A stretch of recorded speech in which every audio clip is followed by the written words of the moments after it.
245. If you're 275, you can eat nothing at all. You just stand there, wait to pass away, and that's it. The greatest fear right now is eating anything in the United States. Everybody's afraid of almost any food. That's why you all went to health food stores. Health food stores now are the most popular thing in America. Every corner now has a health food store. And if you look into the health food stores, you'll notice, if you look at the people in the health food stores, they all have one thing in common. They look sick.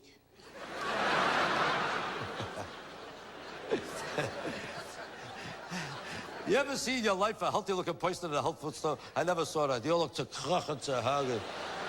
They all look prishkes and pimples that fade the whole some bullshit. They all look like they have an hour left to live to krach. Walk into a Jewish delicatessen, everybody looks like this.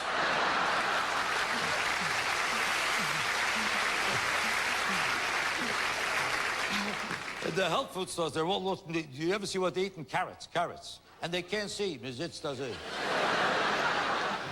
all eating carrots. And the rest of them are reading alfalfa and bean sprouts and oats. It's a place for horses, not for people. Alfalfa. Let's be honest about it. If it wasn't a health food, would anybody on this earth ever eat alfalfa? The worst, most disgusting thing left on earth, I think, is alfalfa. You ever meet a guy in the street? You know what I miss? Alfalfa. I'm dying for alfalfa. I had a miserable day yesterday. What? I couldn't find alfalfa. Alfalfa. Who the hell would eat alfalfa? You ever go to a restaurant? The main dish, alfalfa. I never saw this stuff. Whoever served it at a bar mitzvah or wedding, did you ever see, what do you want? Alfalfa. I'm looking for alfalfa. Nobody wants alfalfa, but you have to eat alfalfa. There's only one healthy-looking person in a health food store. You know who looks healthy? The owner of the store. You know why? He's eating a pastrami sandwich. It's the only one.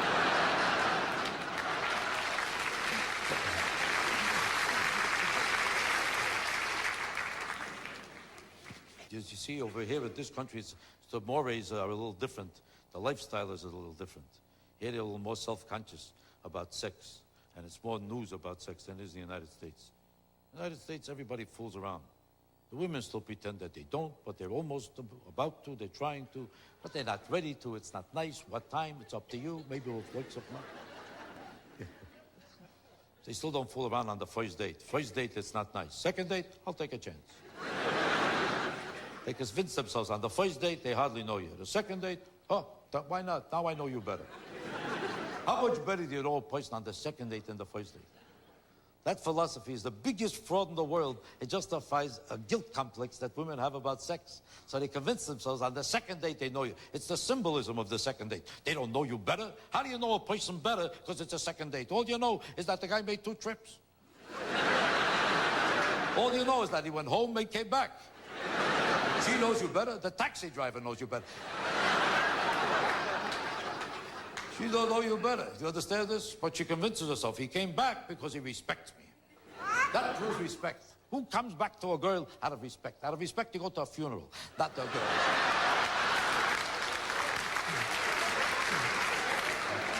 He already made an investment on the first date, so he's coming back to collect. You understand that? On the first date, every man should know he's wasting his time. You're wasting your time on the first date. That's why on the first date, you know what I say? I say, hello, that's one, and I go home.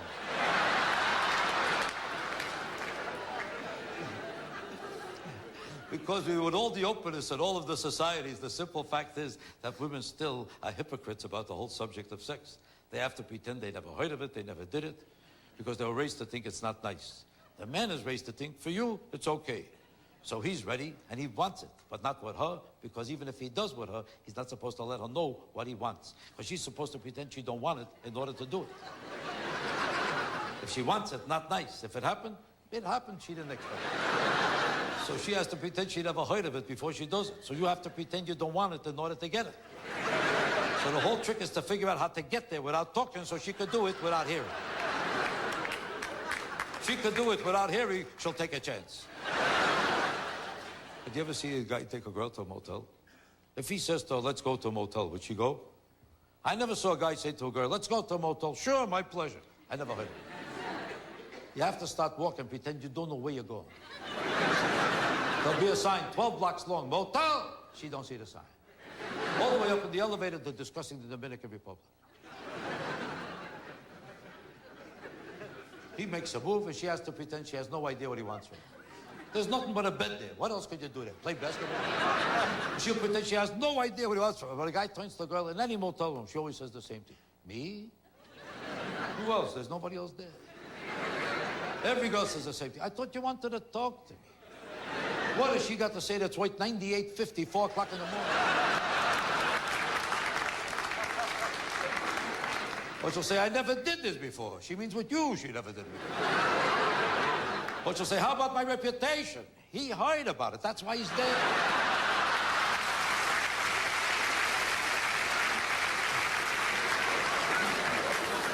This show, I'll be honest with you, it's not for everybody. Do you notice that? Because there's a lot of people who would never even enjoy a comedian on any level. You know, there's a lot of people, if you say to them, I want to see a comedian, any comedian, I don't care who he is, it's not for me. To them, it's not an art form. Because people are interested in artistic affairs, world affairs. They're interested in hearing things that are more important than this. They want to feel like they're going to a ballet. A ballet to them is an art form. A comedian talking, I always give up. They don't have to understand the ballet. They don't have to enjoy the ballet. As long as they go to a ballet, they go, I'm art. Art, ballet, ballet is art. I go to the ballet. Most people who go to the ballet don't even understand the ballet. But it's another status symbol for very sick people. To be able to say, I'm not making fun of the ballet. The ballet is the most beautiful art form in the world, and I have the highest respect for any ballet dancer. What they have to achieve as an artist, and the sacrifice they have to make, the delicacy and the perfection that goes into the development of the most perfect ballet requires such sacrifice, such delicacy, that there's no art form in the world that is so demanding and so exacting as a ballet. Let's be honest about it. There isn't. And anybody who makes fun of a ballet dancer is a putz and a lowlife to me. I'm not making fun of them. I'm making fun of the people who go to the ballet. Because most of them do not even enjoy the ballet. They don't even know what it's about. It's like the people who go to Les Mis. Do they understand Les Mis? Half of the people love Les Mis. The other half went there because everybody else went to Les Mis. You're a putz if you don't see Les Mis. Oh, I saw Les Mis. You saw Les Mis. What was it about? Well, I would say it's about 3 hours. That's about all they know. They hear 300 Gentiles screaming for an hour. What a show that was. What was it about? They have no idea. Some people love it, but the people who don't pretend to love it because you're supposed to love Les Mis. If it's a hit and you don't love it, you're a putz. So they straddled into thinking they enjoyed it. That's how people go to a ballet. They found out that 2 out of 42,000 people who go to a ballet actually enjoy the ballet. And those 2 people passed away a month ago, nobody knows. Most of the people who go to the ballet only go for one reason, so they can come back from the ballet. Once you come back, you're cultured. Where were you? The ballet. The ballet. I went to the ballet. Where were you? Also the ballet. The ballet. Go to the ballet. Then they tell it to another guy. Oh, I love the ballet. I love the ballet. I'd like to know this. I'd like to know this. If so many people love the ballet, how come the whole ballet season is a week and a half every 9 years? And how come every time they have a benefit luncheon where 300 Jewish women get together, it's to save what? To save the ballet, to save the symphony, to save the opera. Why? Because nobody goes there. If so many people went there, would you have to save them every week and a half? You ever see a benefit to save Madonna? I never heard of it. But if you take anybody out of a major city and give him a job in some cockamamie small town and you come to visit him, 2 years later, what's the first thing he tells you? That he misses London or he misses New York? Why? Because there's no life without London. There's no life. Why? It's not the same. Let's be honest. It's not the same. Why not? There's no ballet. Ask him, do you actually go to the ballet? Well, it's not that I go. At least I know I could go if I wanted to go. Go to any ballet. What do you see there? You see the same thing at every ballet. One girl is twirling, and 3,000 Jews schluffed.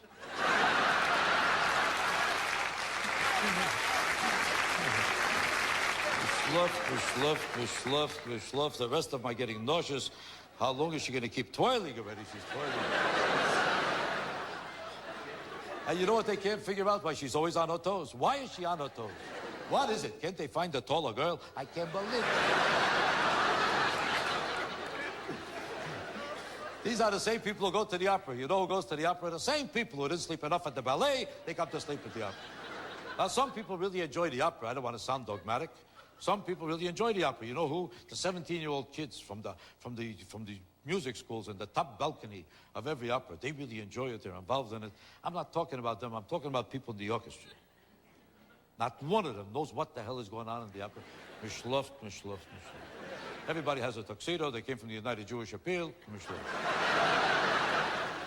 Mishluft, mishluft. It's a bedroom for rich Jews. That's all it is.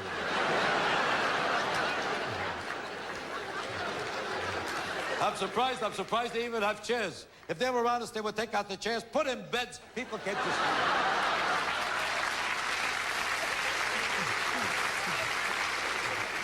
I'm surprised people come with suits. If they were honest, they'd come with pajamas. You came to sleep. I don't even blame them for sleeping. Every opera is the same story. You ever notice that it's the same story in every opera? Sooner or later, the same thing happens. He stabs her in the heart, and she starts singing and singing and singing. And the more he stabs her, the better she sings. Any place in the world, you stab a person, they pass away. Not an opera. Nobody ever passed away in an opera. She sings better than ever.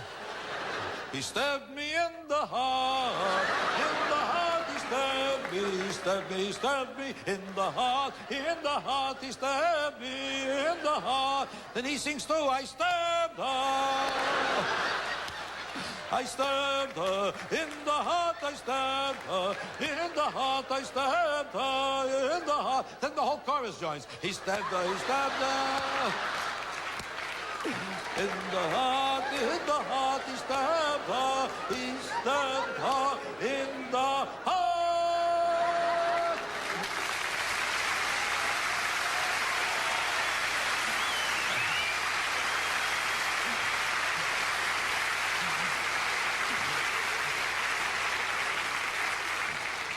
Well, ladies and gentlemen, I think we're going to try to have a little intermission now. I would appreciate if the Gentiles have the decency to let the Jews out first.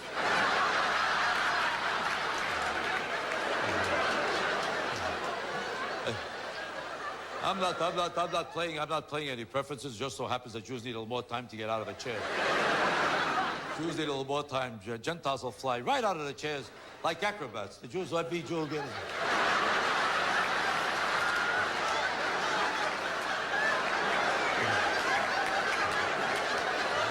Every Jew is going to get up like this. There's something pulling here.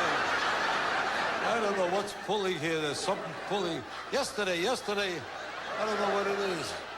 Yesterday I was walking perfect, but today I don't know what it is. I don't know what the hell it is. When I go like this, I don't feel it, but when I go like this... And they all say the same thing. I don't complain. I hate a complainer. I hate a complainer. I hate a complainer, because otherwise I'm perfect, except there's a humming here. I don't know where this... I don't know where this humming came from. I don't know what the hell. When I go like this, I don't feel it. When I go, son of a... Tell the truth, you ever see a completely healthy Jew in your life? I never saw a completely healthy Jew in my life. A Jew could be 12 years old. There's something pulling here.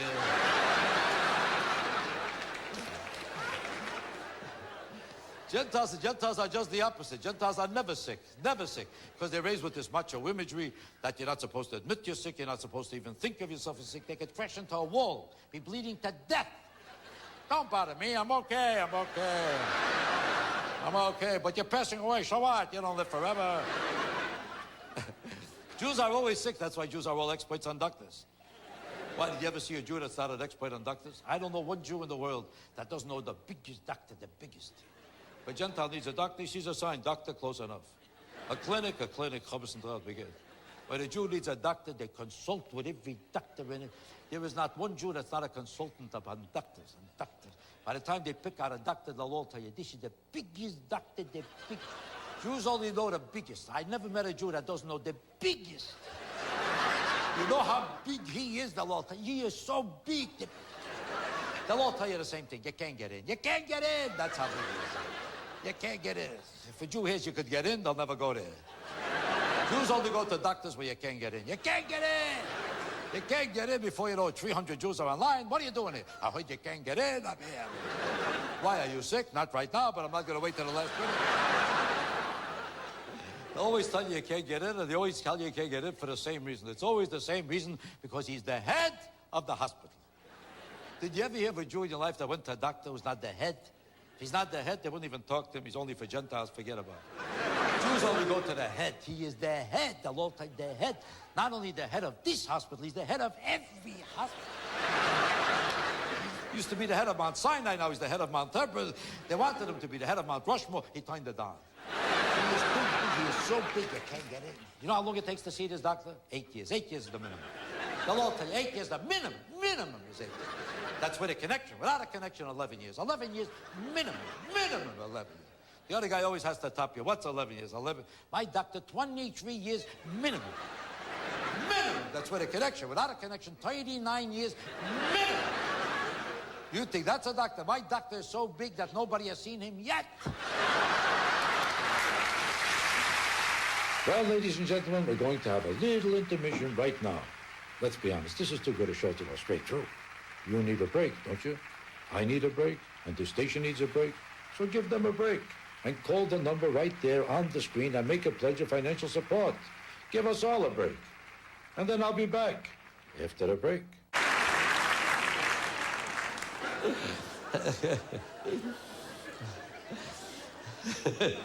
There's certain traits that are strictly Jewish, let's be honest about it. No matter how much you'd like to say that what I would say is too Jewish or not so Jewish or very Jewish, the fact is there are certain traits that are strictly Jewish. And if people say I generalize too much, it's because they're stupid. And I say this with the highest respect. But you have to be stupid to say there's no difference between one denomination or another. If there was no difference, there was no such thing as a study of comparative culture. What do you mean by the word culture? Culture, by definition, is a generality. If it wasn't a generality, why do you call it comparative cultures? Why do you study sociology? If everybody behaved the same way, would you study comparative cultures? What does the word culture mean? So far, you didn't know one thing that I asked you.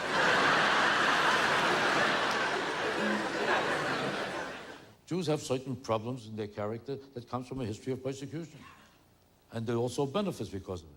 Because of it, Jews are more charitable, Jews are more driven, Jews are more accomplished, and Jews make more money because they try harder to overcome a whole history of persecution. And because of it, they reflect also certain characteristics that are maybe not so perfect. I don't know if you heard about it. Hello? They have a certain self-consciousness about their identity, and they become paranoid. They are. Why do you think you can't even find a Jewish kid with a Jewish name in this country, or any country? They tell you they're proud to be Jewish, they're afraid to give a kid a Jewish name. You ever notice that? So proud to be Jewish, how come the Jewish heritage is no source of pride of you enough to have a Jewish name for your children? Italian kids still have Italian names. Michelangelo, Michelangelo, Tango, Tingo, Pango. Spanish kids still have Spanish names. Julio, Junio, Jalea, Hanan, Jose, Jojuket, Jaket, Fonfo. But you can't find one Jewish kid with a Jewish name anymore. Every Jewish kid now is Tiffany Schwartz. Macadamia Ginsburg. Ashley Lipschitz. They try and out-Gentile the Gentiles. I know a Jewish kid is Crucifix Finkelstein.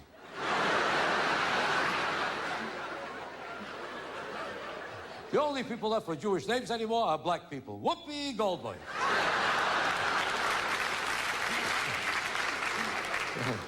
You can tell they're self-conscious about their Jewishness. You know how you can tell? When a Jew becomes successful, you never hear a Jewish name again. Every major designer in the world, almost everyone, happens to be Jewish. But when they become a designer, Yves Saint Laurent, Saint Lautrec, Saint Lachmec, Saint Latran, all of a sudden they have one French name after. They can't even pronounce their own names. What's your name?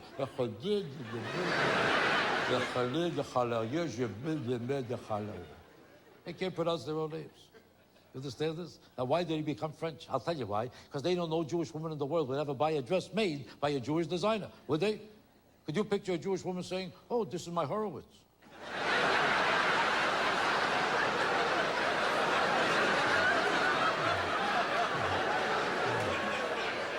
Do you want to see my Finkelstein? It's coming out now.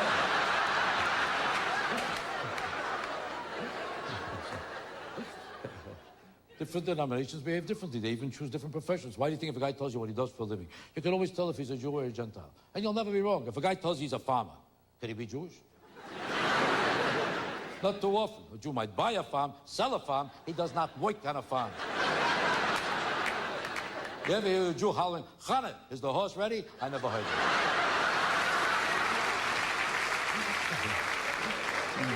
Do you ever see a Jewish stuntman? I was in Hollywood for 30 years. I saw them make 9,000 pictures. I never saw a Jewish stuntman.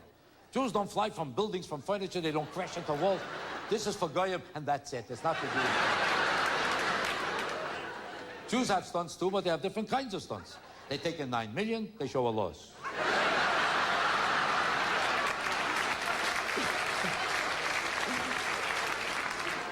There's another profession, mugging. You ever see a Jewish mugger? There's Gentile muggers, there's black, there's Chinese, every kind of mugger in the world. You never saw a Jewish mugger. Why? Because a Jew could never become a mugger. It's not the Jewish character to be a mugger. A mugger has to say, give me your money or I'll kill you. When did a Jew ever say, I'll kill you to somebody? A Jew would have to say, listen, you don't have to give me all your money.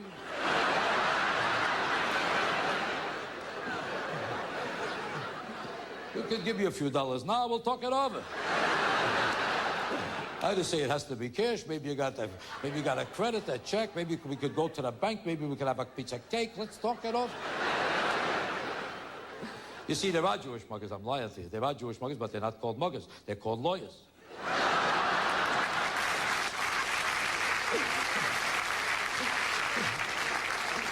Let's be honest about it. There's certain professions that are not for Jews, just like there's certain professions that are not for Gentiles. For instance, there's Gentile accountants, but they stink at it.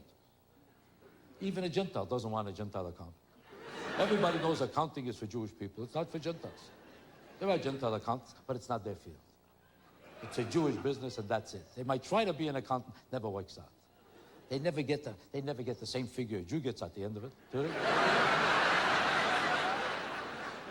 Accounting is not for Gentiles. They add up the figures, no matter what it is, sign the name, close enough, that's it. A Jew looks at the same figures, but he thinks it over. Says to himself, wait a second. We don't have to pay this. Who said we have to pay this? They find a way under it, around it, between it. Before you know it, the government owes you a few dollars.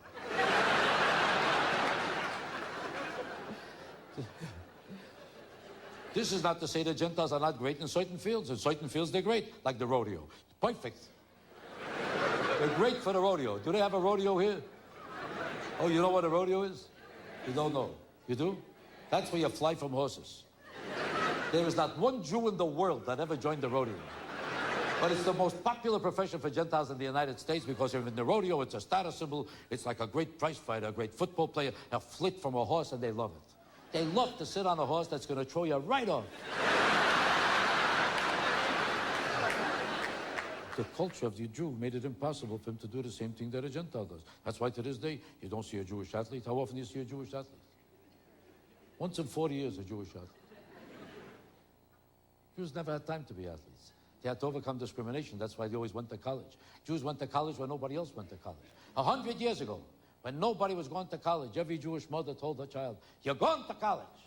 And they went. There was no colleges yet, but they went. Because the accent was always on education. Jews know if you became a doctor, you'll be protected. Nobody's going to persecute a doctor. Could you picture an anti-Semite saying, are you a doctor? My foot hurts, you Jew bastard. I never heard.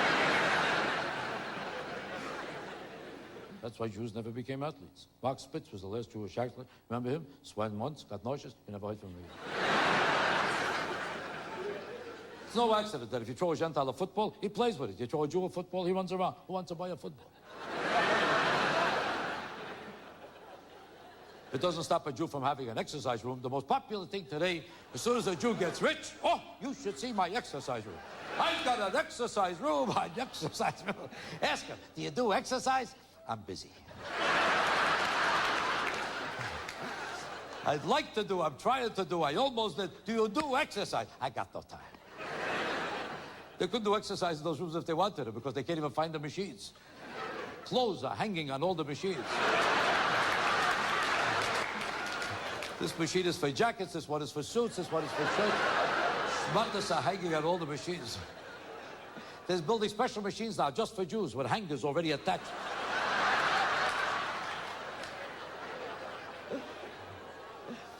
It's like a Jew with a sauna. Does a Jew use a sauna? Does a Jew have any use for a sauna? But they all have a sauna. Oh, you should see my sauna. It's another closet. Whatever didn't fit in the regular, just went to the... Why would a Jew have a sauna? Is there any reason for it? The Jew spends his whole life looking for air conditioning. That's all they look for. Jews spend their whole lives opening doors. Is it air conditioning? It's not. Forget it. Then they buy a sauna. I only saw one Jew in my life in a sauna. You know why he was there? It was air conditioned.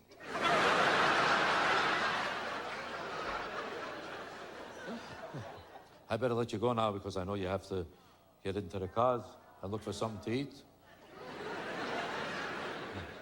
And the rest of the Jews have to get on the phone in the car. Hello, I'm in the car, I'm in the car.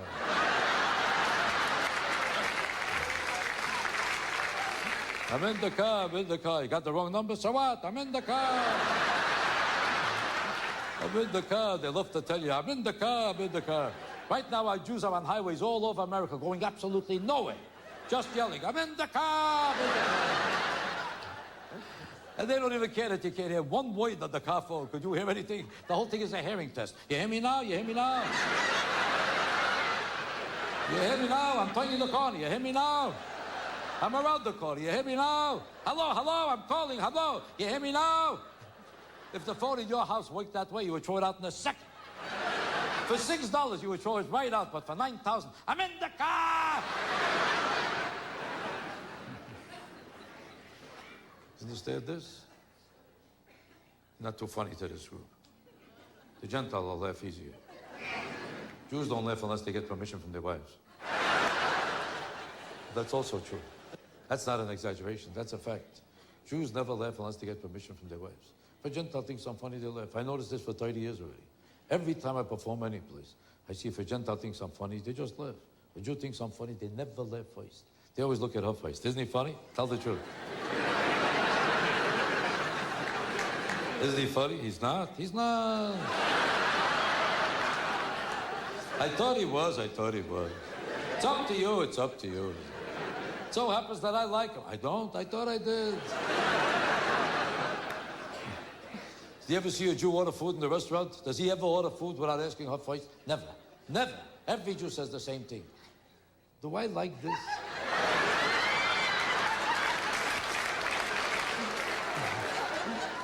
Every Jew gets up in the morning the same way. Did I do something wrong yet?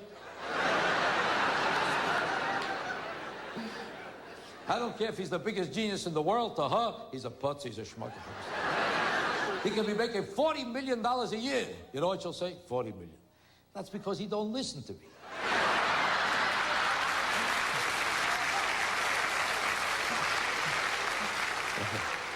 If he listened, you know how much money he'd be making today? He doesn't listen. Not that I'm picking on Jewish wives, that's not nice to do, because I picked on them a lot in my first show on Broadway. You probably heard about it. And I made a lot of routines about Jewish wives, and a lot of them resented it because I was picking on them too much, let's be honest. It's not nice to say, because there are really a lot of decent Jewish wives. There are. Where they are, nobody.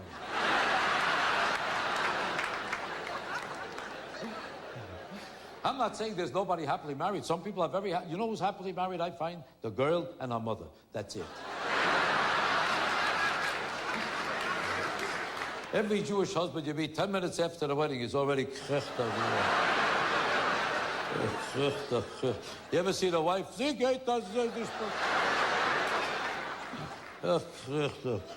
Every Jew I know is going from one doctor to the other. The head is spinning, this is schwitzing, this is not working. The foot is hanging, the head... She's going to doctors too, but for a different reason. To move the nose over here, to pick up the chin, to push this up, to push this out, to push this around. Every Jewish yenta is rearranging every part of her body. By the time she's 72, she looks 12 and a half. He's 27, but he looks 98. I'm not picking only on Jews, let's be honest about it. Marriage is a failure in general. It's a failure all over the world.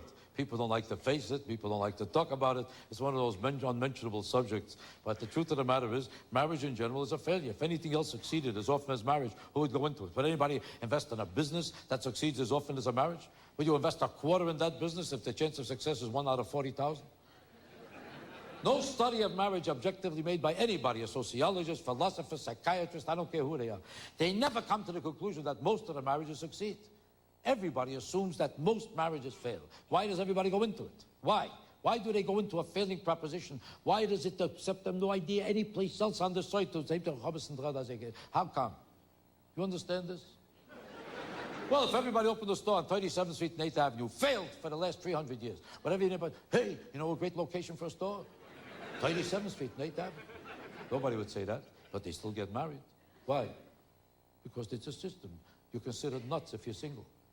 If you're married, you're normal. You could be married and bleeding to death. You could be passing away every day, killing each other. He's married, nice place. Single, oh, there's something wrong with it. Every married person is always begging every single person to get married. You ever notice that? Why? Because they're nauseous and they want you to have the same life. Every time they see a single person, they say the same thing. What kind of a life have you got? You call this a life? What kind of life? You're alone? I'm not alone. So what if you're not alone? Basically, it's a lonely life. It's not a lonely life. Why? Because I have sex day and night. That's what I mean. It's not for you.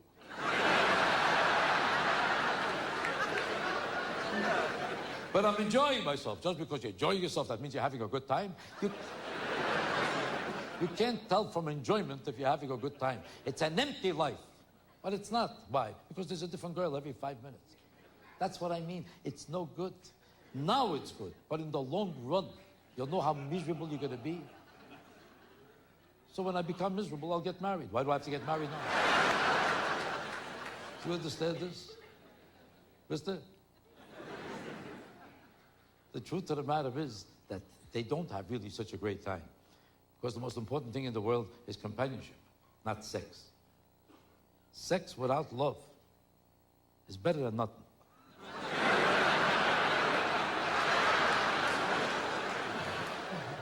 It's obvious that there's a lot of problems with marriages all over the world because the greatest cheating in any place, anywhere on earth, is in marriage.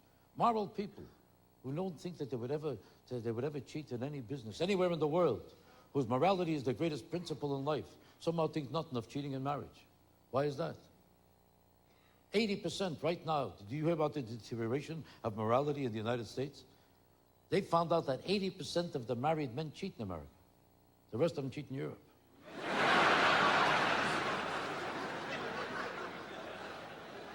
Do you know what's going on among women right now? Among women right now, 1 out of 3. 1 out of 3. Same as the man. Ever since I read that, whenever I see 3 girls together, I always wonder, which is the one? Just my luck. All my life, I keep beating the wrong 2. Listen to this. Now I know why every place you go, you see 2 girls together. The third one is in a room somewhere. But that's not true of all women. It's not true of all women. That's a blatant generality. That's not exactly true. Because among some denominations, they don't cheat at all. Italian women don't cheat. You people know that? They made a study, and they found out Italian women almost never cheat. You know why? Because they know if they get caught, ping, dead. A Jewish wife takes a chance. You know why? She got nothing to lose. Because if a Jewish husband catches her, is he going to hit her? A Jewish man would never hit.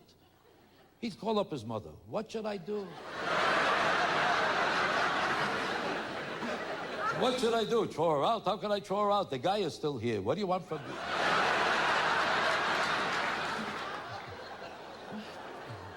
No man can imagine his own wife cheating. He can't imagine it. You know why? When he comes home, she looks to kochen, to werfen, to hagen, to schlip, to chazoo. He figures, well, I have to. Who else is going to bother with it? He doesn't know that that's how she looks in the house for him. On the outside, he'd never recognize it. Never. I know a guy who's cheating with his own wife for 10 years. Never found out.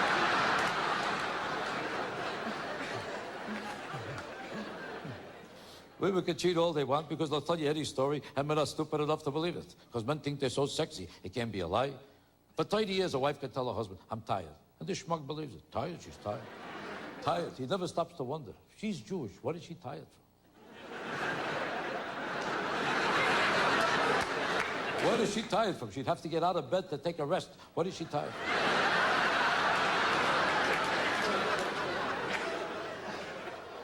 She'll tell you anything. Not tonight. Why not? The children, the children.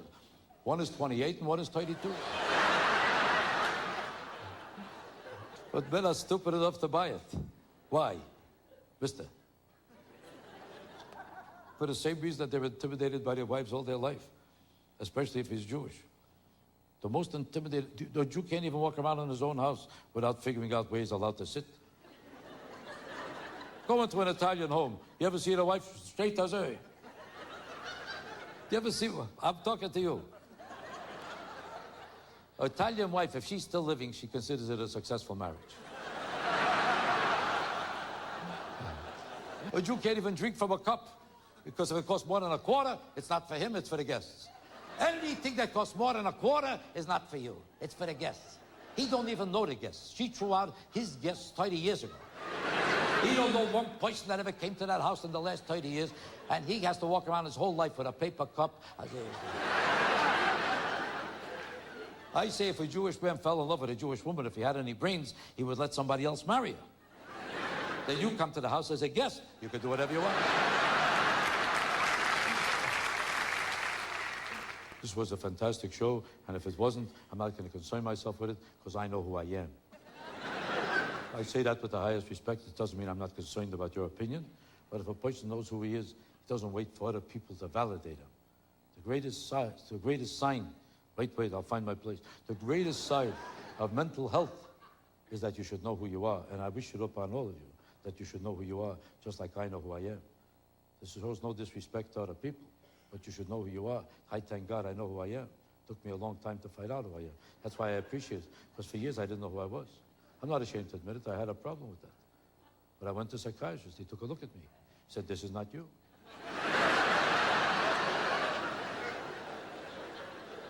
I said, this is not me, then who is it? He said, I don't know either. I said, then what do I need you for? He said, to find out who you are. He said, together, we're gonna look for the real you. I said, if I don't know who I am, how will I know who to look for? And even if I find me, how will I know if it's me? Besides, if I want to look for me, what do I need him? I could look myself. Or I could take my friends. We know where I was. We'll know where to look. Besides, I said to myself, what if I find the real me and I find that he's even worse than me? What do I need him? I don't make enough for myself. I need a partner. 10 years ago, I'd be glad to look for anybody. Now I'm doing good. Why should I look for him? He needs help. Let him look for me. He said, the search for the real you will have to continue. That'll be $100, please. I said to myself, this is not the real me. Why should I give him the $100? I'll look for the real me. Let him give him the $100. What if I find the real me and he don't think it's worth $100? Then I'm stuck my money with the real him. I said to myself, for all I know, the real me might be going to a different psychiatrist altogether. Might even be a psychiatrist himself. I said, wouldn't it be funny if you're the real me and you owe me $100? I said, I'll tell you what, I'll charge you $50. We'll call it even. Good night.